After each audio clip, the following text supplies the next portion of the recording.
Bismillahirrahmanirrahim. Эгер үй тәлим өтүлө турган болсо, кандай сыфаттар берилет сиз бизге?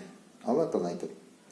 Иннал муслимина вал муслимат вал муъминина вал муъминат вал qanitина вал qanitat والصادقين والصادقات والصابرين والصابرات والخاشعين والخاشعات والمتصدقين والمتصدقات والصائمين والصائمات والحافظين فروجهم والحافظات وذكرنا الله كثيرا وذاكرات أعد الله لهم مغفرة وأجرا عظيما.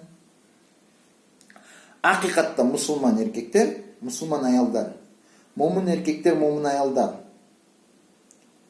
моюн сунучу эркектер, моюн сунучу аялдар, садака берүүчү эркектер, садака берүүчү аялдар, яни чынчыл эркектер, чынчыл аялдар, сабыр кылуучу эркектер, сабыр кылуучу аялдар, Аллахтан коркуучу эркектер, Аллахтан коркуучу аялдар, Алла субхану ва тааlanын жолуна сарптоочу, садака, зекет, хадия берүүчү эркектер жана аялдар, Усаймина усаймат, жана орозо кырмоочу эркектер жана орозо кырмоочу аялдар, жана уяттуу жерин, намызын сактоочу эркектер жана аялдар, Аллахты көп эстеген эркектер жана аялдар.